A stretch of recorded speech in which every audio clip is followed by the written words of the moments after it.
Assalamualaikum warahmatullahi wabarakatuh. Innal hamdalillahi nahmaduhu wa nasta'inuhu wa nastaghfiruh wa natubu ilayh wa na'udzu billahi min shururi anfusina wa min sayyiati a'malina. May yahdihillahu fala mudilla lahu wa may yudlil fala hadiya lahu.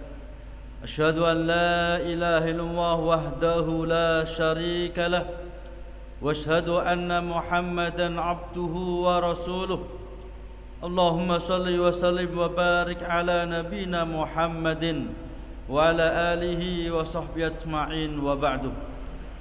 Jamaah yang dimuliakan Allah Subhanahu wa taala, alhamdulillah kita memuji dan bersyukur kepada Allah Subhanahu wa taala atas semua limpahan nikmat dan karunia yang telah Allah limpahkan kepada kita.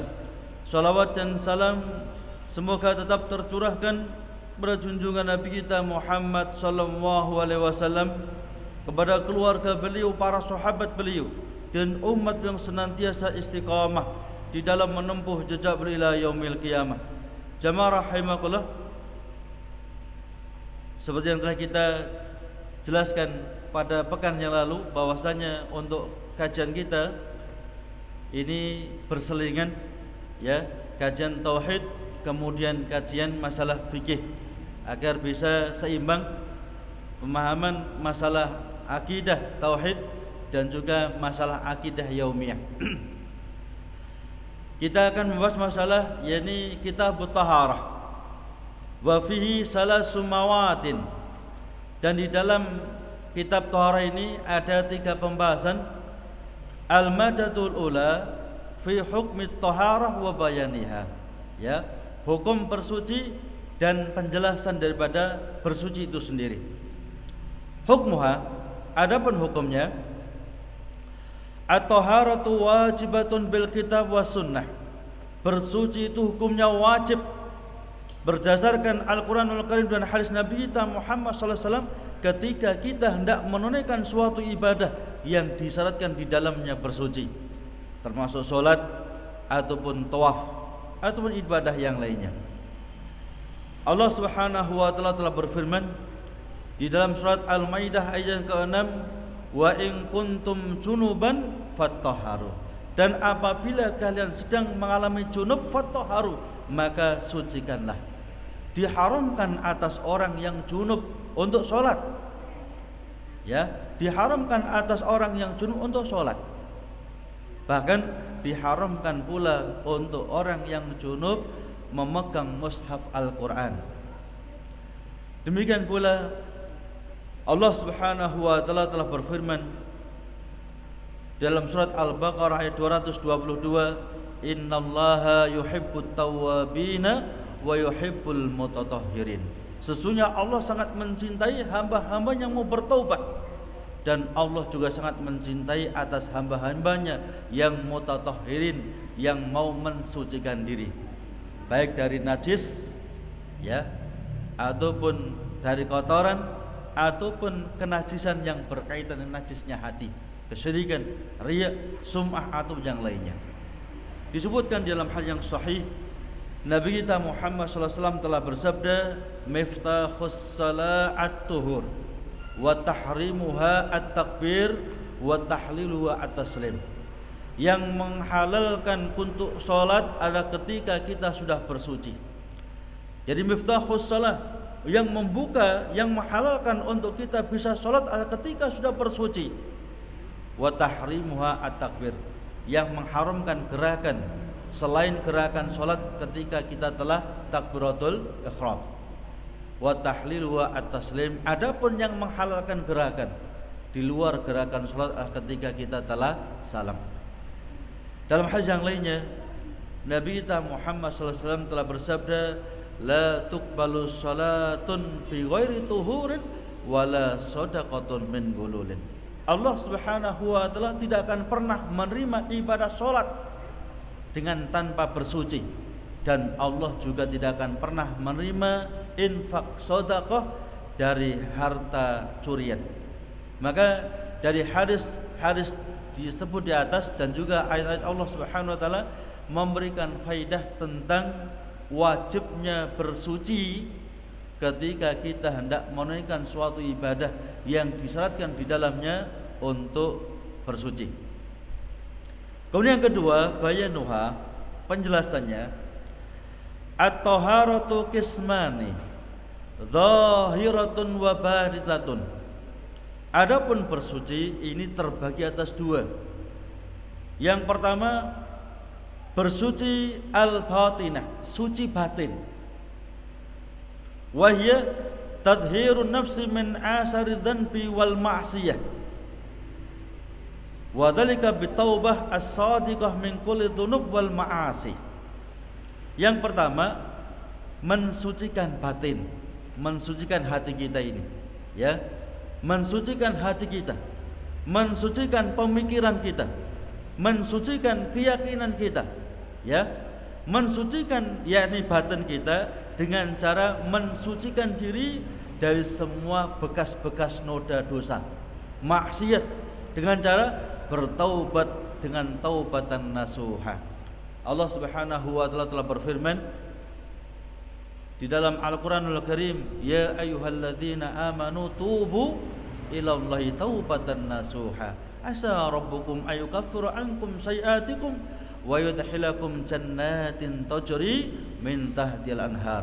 Ya, Allah telah berfirman dalam surat At-Tahrim ayat ke-8, wahai orang-orang yang beriman, bertobatlah kalian kepada Allah dengan taubatan nasuha, maka Allah akan mengampuni dosa-dosa kalian dan Allah akan memasukkan kalian dalam surga yang mengalir di bawahnya sungai-sungai. Jadi taharah batinah, pensucian batin, yakni dengan cara mensucikan jiwa dari semua bekas-bekas noda dosa. Sekaligus wa tadhhirul qalbi min aqdaris syirki wasak wal hasad, mensucikan hati dari kotoran-kotoran kesyirikan. Makanya orang musyrik itu Allah katakan najis, bukan najis ya jasadnya, ya, bukan najis tangannya, kakinya, bukan, tapi najis keyakinan di dalam hatinya. Allah berfirman, innamal musyrikuna najasun. Orang musyrik itu najis, najis keyakinannya, najis ya akidahnya, karena mensekutukan Allah Subhanahu wa taala. Bukan tangannya yang najis, bukan kakinya yang najis, atau tubuhnya yang najis, atau bajunya yang najis, tetapi yang najis ada keyakinannya, ya, akidahnya. Karena menyampurkan antara ibadah kepada Allah dengan ibadah kepada selain Allah Subhanahu wa taala. Tadhhirul qalbi min aqdaris syirki, ya, mensucikan hati dari semua noda-noda kesyirikan ataupun keraguan-raguan. Ya, kadang-kadang orang masuk Islam dalam keadaan masih ragu-ragu, ya, betul atau tidak, surga itu ada atau tidak, ragu-ragu, ya.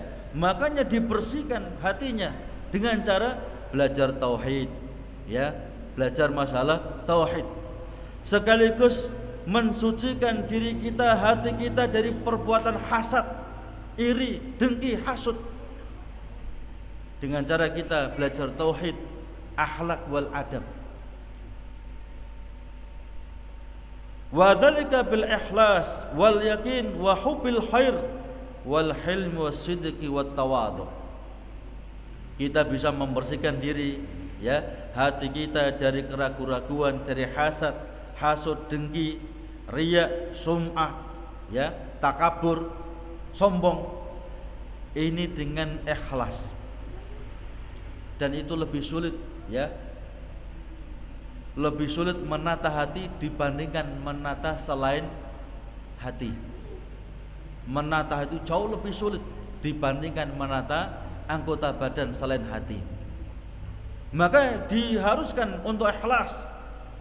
Semua ibadah kita, semua praktek yang kita lakukan harus kita landaskan pada keikhlasan. Wal yakin, sekaligus keyakinan. Yakin betul, ya, tidak ada satupun yang bisa memberikan pahala kecuali hanya Allah Subhanahu wa taala, sehingga dia enggak ingin pahala dari yang lainnya. Yakin betul ya, yang bisa memberikan azab siksa itu hanya Allah. Makanya kita hanya takut kepada Allah.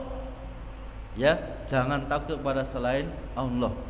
Jangan mencari pujian selain dari Allah Subhanahu wa ta'ala. Karena hakikatnya selain Allah tidak akan bisa memberikan pahala dan juga tidak akan bisa memberikan hukuman. Sehingga dengan kita betul-betul yakin tentang hal ini, Allah satu-satunya zat yang bisa memberikan pahala, satu-satunya zat yang bisa memberikan ganjaran, maka kita nggak perlu sum'ah, kita nggak perlu riya, ya, kita nggak perlu ya ujub dan lain sebagainya. Wa hubbil khair wal hilmi wasidqi wat tawadhu. Ya, tumbuhkan dalam hati kecintaan kepada kebaikan, ya, cinta kepada akhlak yang mulia. Jadi akhlak yang mulia itu bentuk buah daripada ilmu. Kadang-kadang ilmunya banyak, akhlaknya kurang. Ini berarti ilmunya kurang berfaedah. Padahal antara ilmu dan akhlak ini keterikatan luar biasa.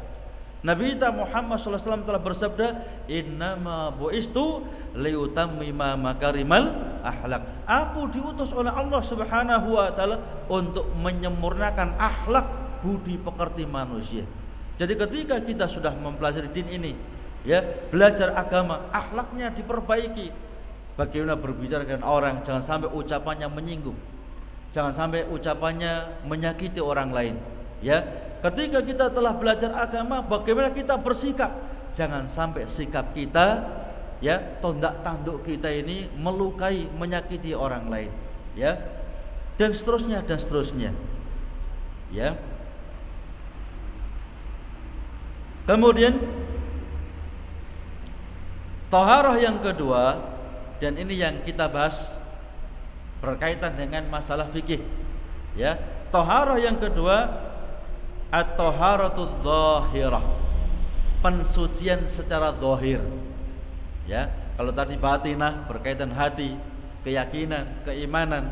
Yang kedua, dan inilah yang kita bahas pada malam hari ini, yakni at-tahirah az-zahirah, ya, pensucian secara zahir. Wahya taharatul khabas wa taharatul hadas.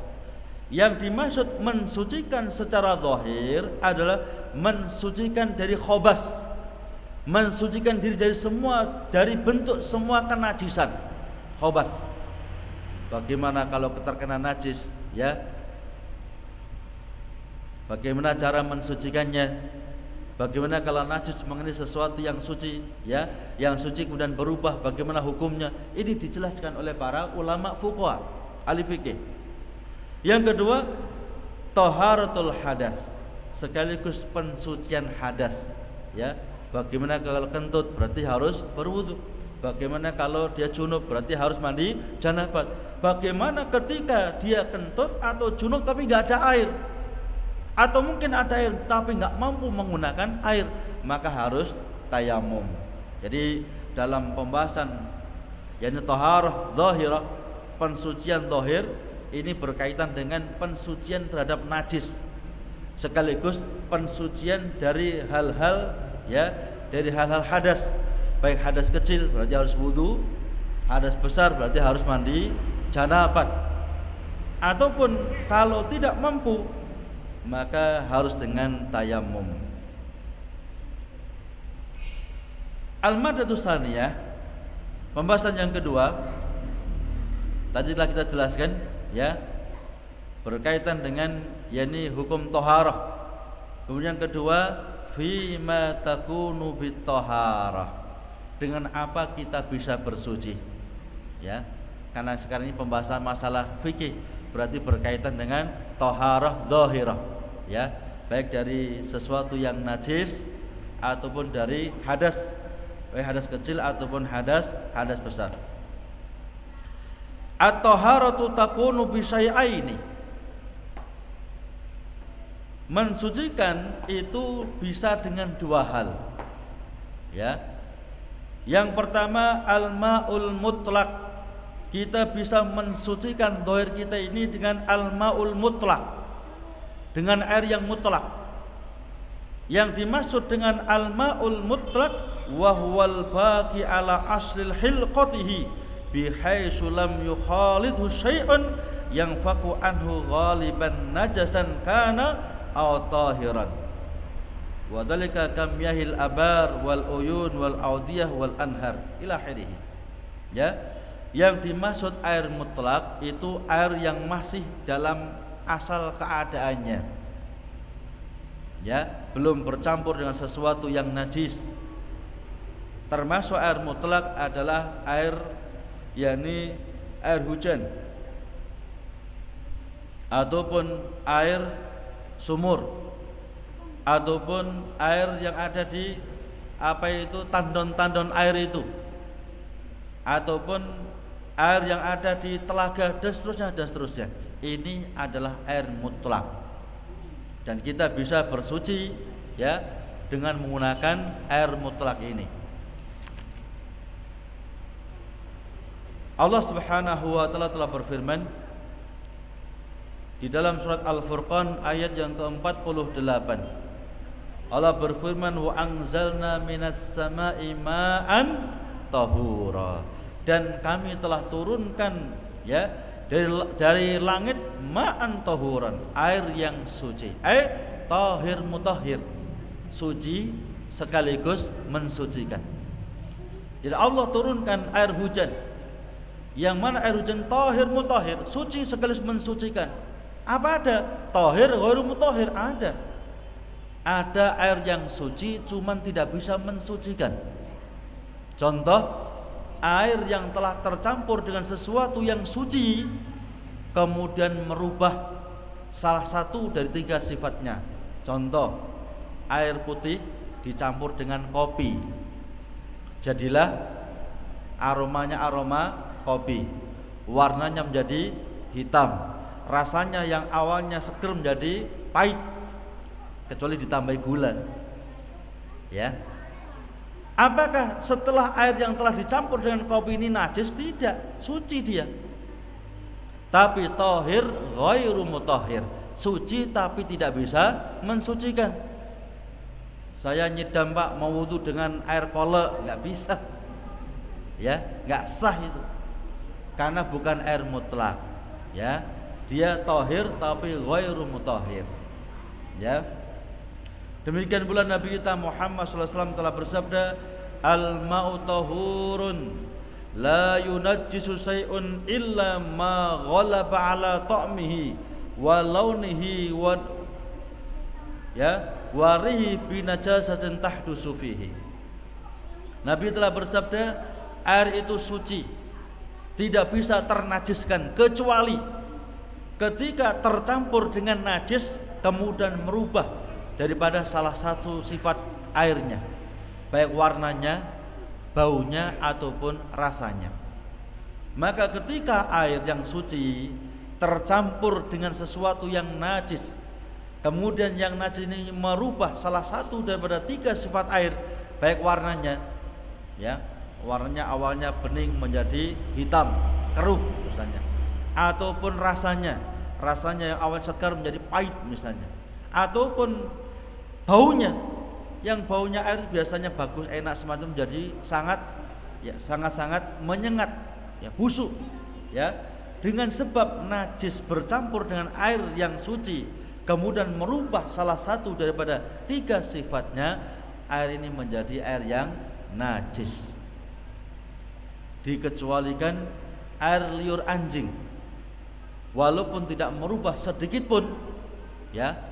Misalnya ada 1 bak air, begitu selesai diminum oleh anjing, dijilati oleh anjing, warnanya tetap bening, rasanya juga tetap segar, ya, dan juga baunya juga tetap biasa. Tapi air itu menjadi najis ketika dijilat ataupun diminum oleh seekor anjing. Ini ada pembahasan tersendiri. Kemudian selain bersuci menggunakan air, Allah Subhanahu wa taala juga halalkan bagi kita untuk bersuci dengan sa'id tahir, dengan debu, tanah atau batu yang suci. Yang dimaksud as-sa'id at-tahir wa huwa wajhul ardi tahirah min turabin aw ramlin aw hijaratin aw sabahatin. Yang dimaksud dengan sa'id at-tahir di sini adalah semua yang ada di permukaan bumi, termasuk debunya, ataupun mungkin kerikilnya, ataupun mungkin batunya, ataupun mungkin tanahnya. Jadi semua itu bisa digunakan untuk bersuci selain bersuci menggunakan air. Ya, mungkin kita ini air nggak ada, ya, air nggak ada. Mungkin kalau di daerah Sukodono ini mungkin airnya melimpah. Mungkin di tempat-tempat yang lain yang secara kekeringan, kadang-kadang setahun hanya hujan sekali. Ini kadang-kadang cari air sulit, ya. Maka dalam hal ini boleh bersuci dengan wajhul ardi tahir, ya, dengan apa yang ada di permukaan bumi yang suci, baik debunya ataupun tanahnya atau kerikil atau batunya dan seterusnya.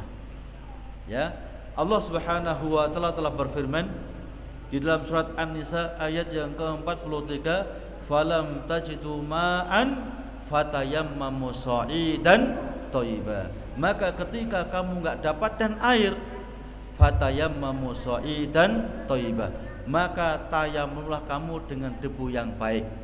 Yang baik ini maksudnya yang suci, yang bersih, bukan debu tanah yang najis. Ya.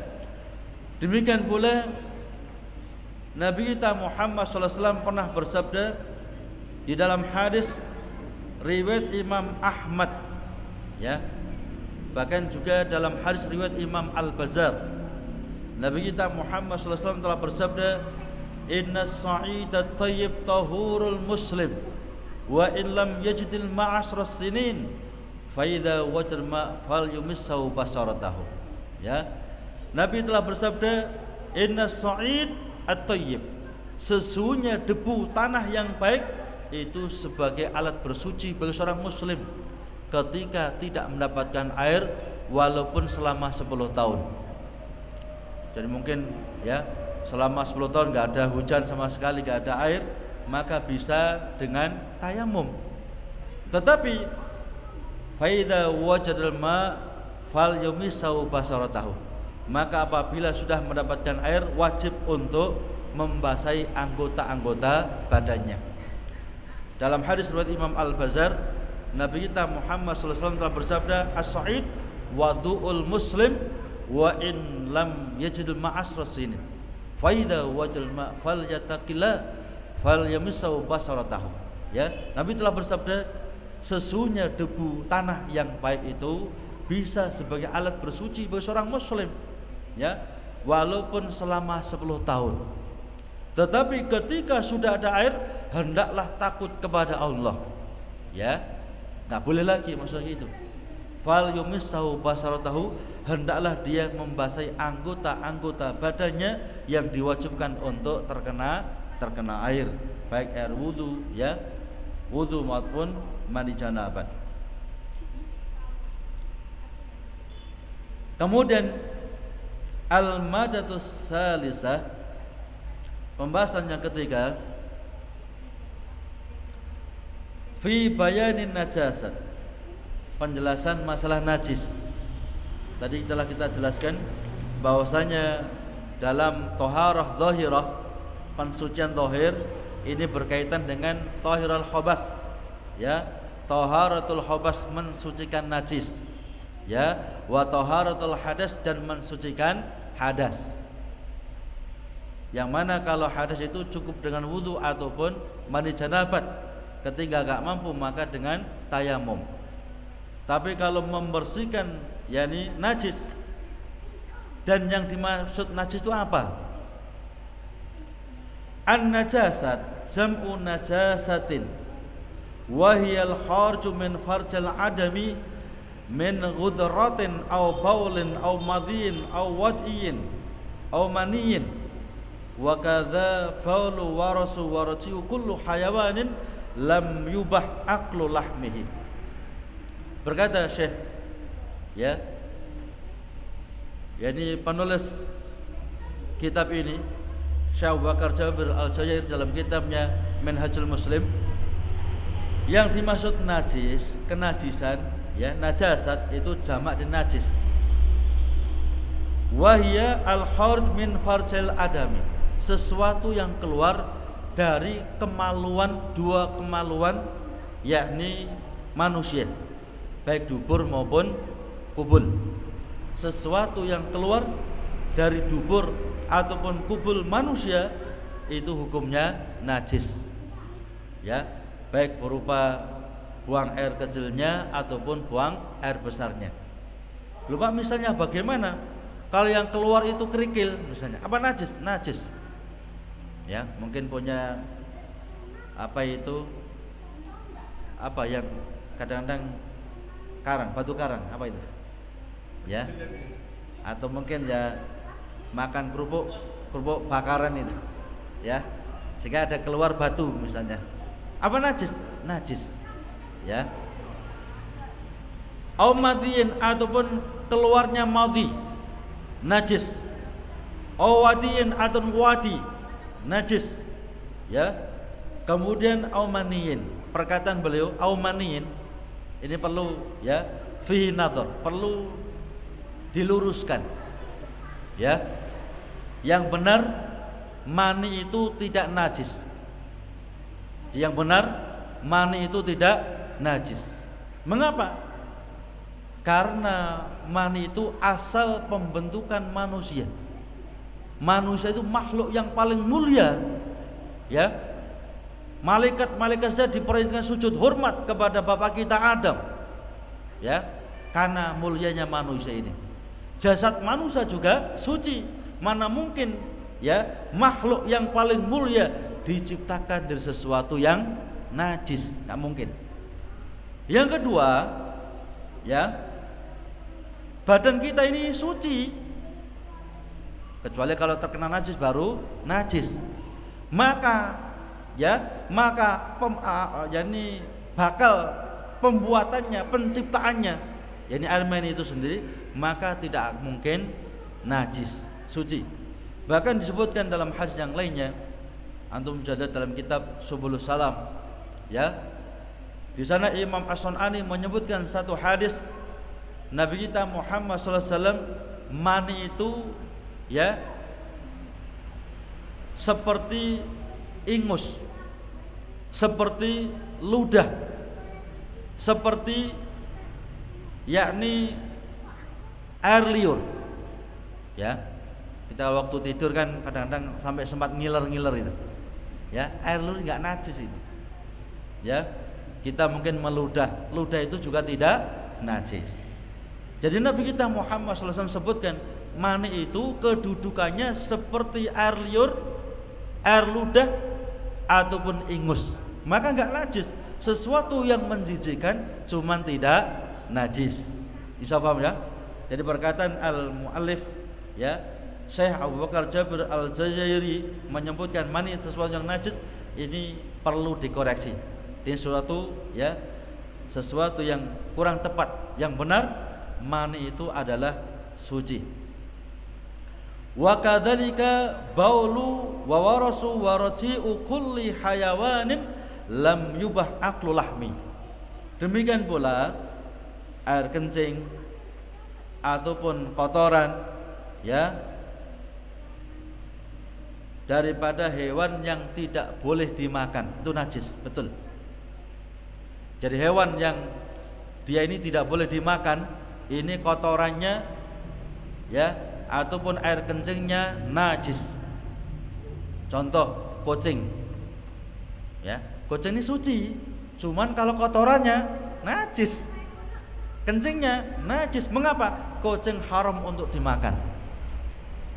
Lupa kok ada yang nyate kucing, berarti dia nggak ngerti tentang haramnya kucing, ya. Ataupun hewan-hewan yang lainnya, anjing, ya, atau mungkin tikus, ya. Semua hewan yang dia ini diharamkan untuk dimakan, ya, maka kotorannya adalah najis. Contoh cicak. Cicak itu Ya, termasuk sabda Nabi Muhammad sallallahu alaihi wasallam hadis riwayat Imam Muslim, fuwaisiqah. Cicak ini termasuk hewan fasik kecil. Ya, hewan yang fasik. Makanya mendapatkan pahala bagi kita yang membunuh cicak. Membunuh dengan satu pukulan, dipukul sekali langsung mati, itu pahalanya 100. Ya, kalau 2 kali pukulan baru mati dapat 50. Ya, lupa bagaimana kalau 10 kali ya? Allah yang Maha tahu itu. Artinya kita diperintahkan membunuh, cuman jangan sampai menyiksa gitu loh maksudnya.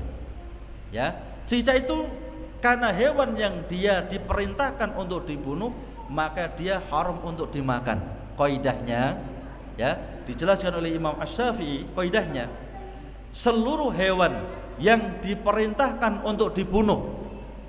Contoh, diperintahkan untuk dibunuh ular, kalajengking, tikus, gagak, ya. Itu diperintahkan untuk dibunuh.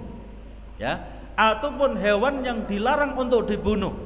Contoh, dilarang dibunuh lebah, semut, maka faharamun akluhu, makannya hukumnya haram. Sama nggak boleh makan semut, sama juga nggak boleh makan lebah, ya, karena lebah ini dilarang untuk dibunuh. Sama juga haram makan ular, karena ular diperintahkan untuk dibunuh. Jadi kaidahnya mudah itu, ya.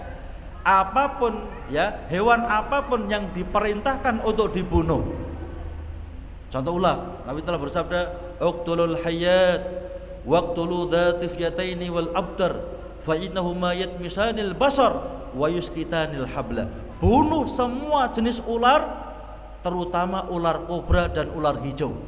Karena kedua ular ini bisa membutakan mata, bahkan bisa menggugurkan kandungan hanya dengan berpandangan saja. Ya, wanita yang hamil, yang hamilnya itu dia punya kandungan yang lemah, cukup berpandangan dengan ular kobra langsung gugur itu. Cukup berpandangan dengan ular hijau bisa gugur kandungannya itu. Makanya uqtulul hayyat, bunuh semua jenis ular, terutama ular kobra dan ular hijau. Maka aneh kalau ada orang muslim melihara ular kobra, aneh itu. Maksudnya kan dibunuh malah dipelihara. Ya, aneh kalau pelihara ular hijau, suruh bunuh nggak malah dipelihara. Ya, pelihara ular nyatek nanti. Ya, ya kalau nggak buta, ya cacat, bahkan bisa meninggal dunia. Ya, semua hewan yang diperintahkan untuk dibunuh atau hewan yang dilarang untuk dibunuh, maka hukum makannya adalah haram. Ya.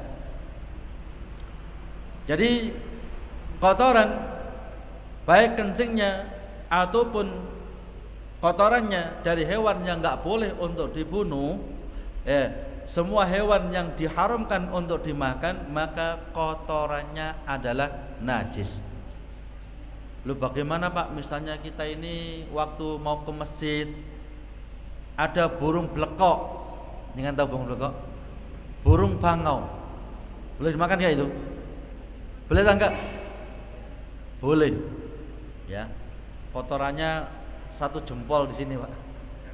Enggak tahu tadi pok langsung di sini nempel. Sholat Jumat sah. Karena tidak najis. Ya.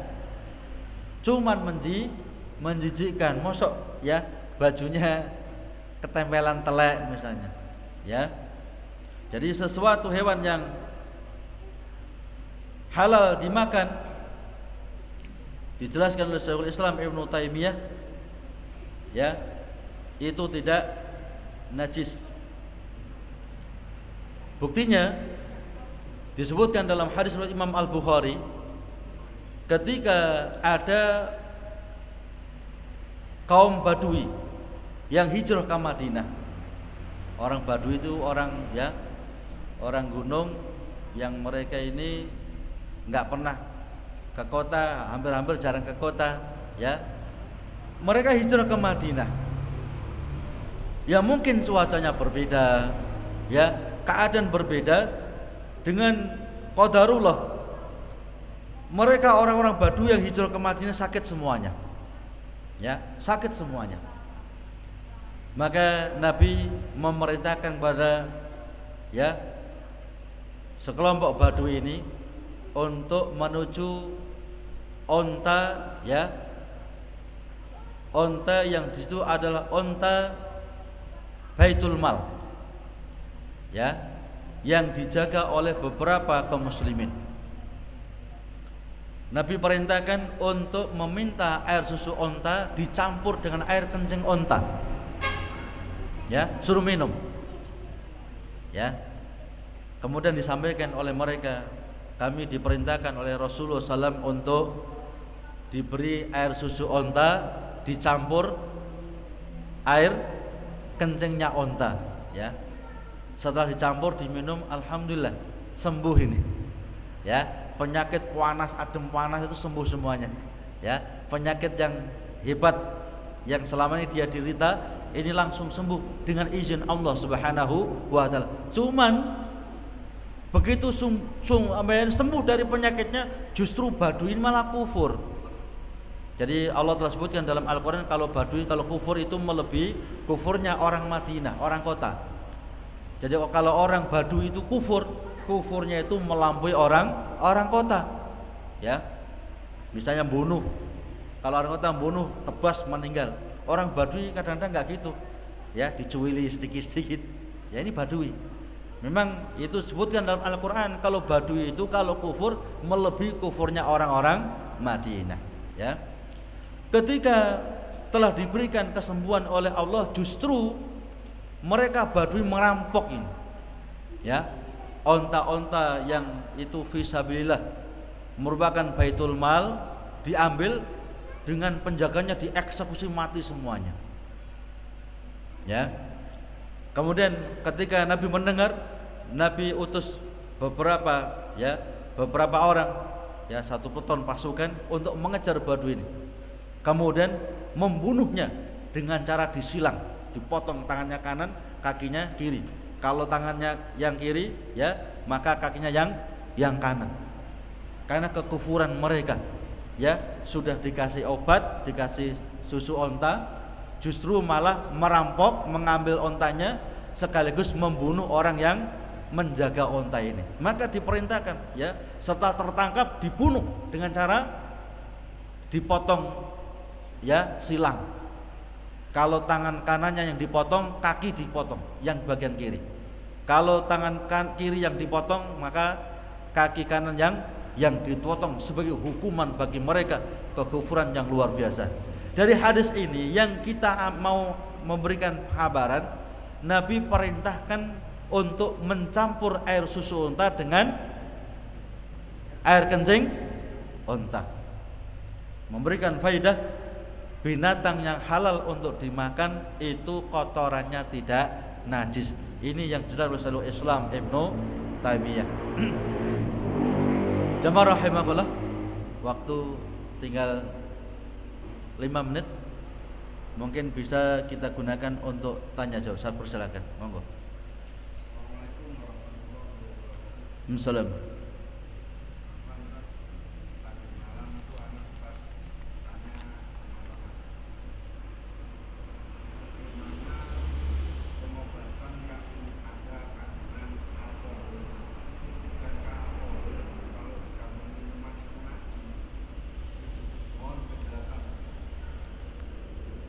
Alkohol, ya, ya, ya. Bagaimana obat yang di situ ada alkoholnya, ya? Apakah ini dibolehkan, ya, atau tidak? Atau pengobatan dengan yang di situ berbau alkohol, ya kan? Jadi dalam kaidah fikih, ad-darurah tubihul mahdurah biqadri ma tahtaju darurah. Darurat itu menghalalkan sesuatu yang awalnya haram, cuman sebatas kebutuhan. Seperti orang operasi. Orang operasi itu disuntik dengan bius, ganja itu, ya, Dikira bukan ganja, ganja itu, bius itu. Ya. Apa enggak boleh? Lah kalau enggak disuntik dengan bius malah dia meninggal dunia, ya. Maka harus disuntik dengan bius. Sehingga padahal bius pun juga ada efek sampingnya itu. Makanya ada bius lokal, ada bius total, ya. Kalau bius total ini kalau mungkin orang yang punya penyakit, ya, penyakit tertentu, misalnya penyakit kanker, ini kadang-kadang malah bisa menyebarkan penyakit kanker, ya kan? Ada penyakit kanker kulit atau mungkin kanker yang lainnya. Begitu dibius total malah penyakitnya kemana-mana, ya. Jadi kaidahnya ketika memang, ya, memang bisa, itu lebih utama, ya. Jangan obat yang bercampur ada alkoholnya, ya. Seperti tape itu ada alkoholnya, saya nggak boleh makan tape nanti. Jadi memang harus ada apa itu, bagaimana, apakah ini sudah memabukkan atau tidak, ya kan? Jadi kita ini jangan mempersulit. Ada alkohol 0, sekian berarti haram, sama nggak nemu pakanan itu nanti, ya. Jadi apa itu, ketika memang betul-betul bisa, jangan yang pakai alkohol. Cuman kalau memang betul-betul nggak ada lagi, silahkan. Cuman sebatas kebutuhan. Selesai operasi suntik lagi dengan, nggak boleh, ya. Karena mungkin ketagihan apa ya tadi, ganjanya tadi, nggak boleh, ya. Paham maksud saya? Ada pertanyaan? Bagaimana hukumnya memelihara ular yang tidak berbisa? Ya. Bagaimana hukumnya memelihara ular yang tidak berbisa? Nabi kita Muhammad SAW tadi telah sebutkan uqtulul hayat waqtulu dzati fiyataini wal abtar fa innahuma yatmisanil basar wa yusqitanil habal, ya. Kemudian bagaimana karena memelihara ular yang tidak berbisa? Ular walaupun enggak berbisa ini juga sangat berbahaya, ya. Banyak orang yang pelihara ular piton, matinya dimakan ular piton. Bahkan anaknya pun habis dimakan ular piton, ya. Namanya ular, waktu lapar makan dia, ya. Majikannya enak-enak tidur dimakan, nyata itu, ya. Jadi nggak perlulah pelihara yang lain yang, ya, yang bermanfaat, ya. Jangkrik monggo silahkan, kan bisa dinikmati suara kerak-kerik gitu, ya.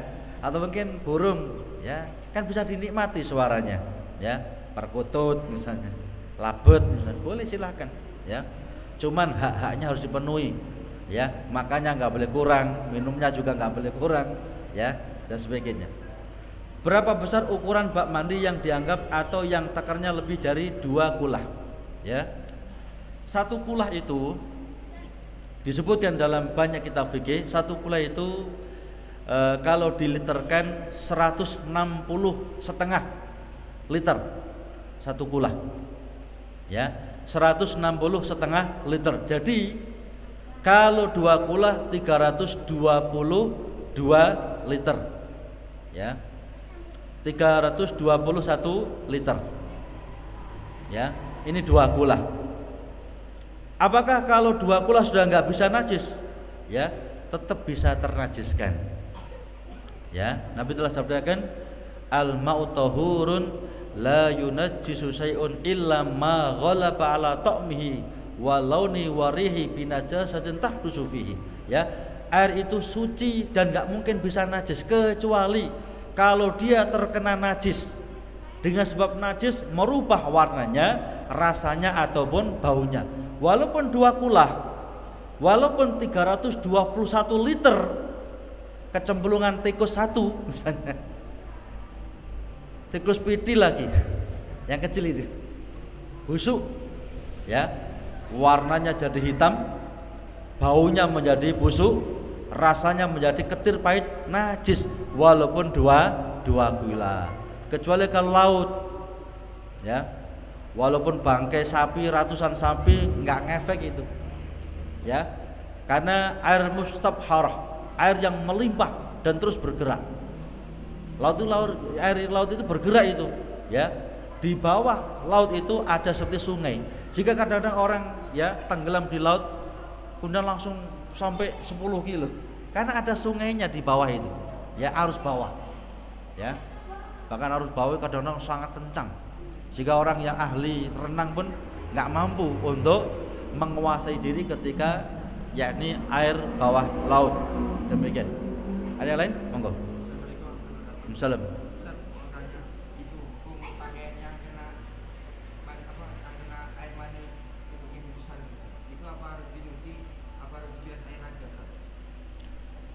Bagaimana hukumnya pakaian yang terkena mimpi basah, air mani misalnya? Apakah harus dicuci atau cukup dibilas yang kena gitu aja? Tadi kita katakan air mani itu adalah suci. Sehingga kata Aisyah ummul mukminin, ya, beliau mengatakan, saya mendapatkan pakaian Nabi itu terkena air mani, cuma sudah kering, maka saya garuk saja itu. Ya, hanya digaruk tok itu. Kemudian digunakan sholat oleh Nabi kita Muhammad sallallahu alaihi wasallam. Andai saja air mani itu ada najis, maka nggak bisa Aisyah hanya ngeruk saja itu, nggak bisa itu. Ya. Nah, maka bagaimana kalau semacam itu? Kalau mungkin darurat ya cukup hanya dibersihkan yang kena saja. Cuman kita sekarang kan pakainya banyak itu. Masa mau sholat menghadap Allah dengan pakaian yang nggak karu-karuan gitu ya. Ya, jadi kalau hukumnya boleh-boleh saja, ya, dibersihkan yang terkena karena sesuatu yang menjijikkan, ya. Seperti ketika kita terkena, yakni ingus, bahasa kita umbel, ya, itu kan menjijikkan ya. Cuman tidak najis. Jadi dibersihkan yang kena, kemudian bisa digunakan untuk sholat. Ya, cuman yang paling utama menggunakan pakaian yang lain karena kita diberikan nikmat yang sangat banyak oleh Allah, dikasih pakaian yang sangat banyak, ya. Allah Subhanahu wa taala telah berfirman, ya bani Adam khudhu zinatakum inda kulli masjid. Wahai anak cucu Adam, ambil perhiasanmu, pakaian yang terbaik, pecis, ketika kalian masuk ke dalam masjid-masjid Allah Subhanahu wa taala. Cukup dalil? Cukup ya? Mudah-mudahan bermanfaat. Jadi apa itu untuk kajian kita?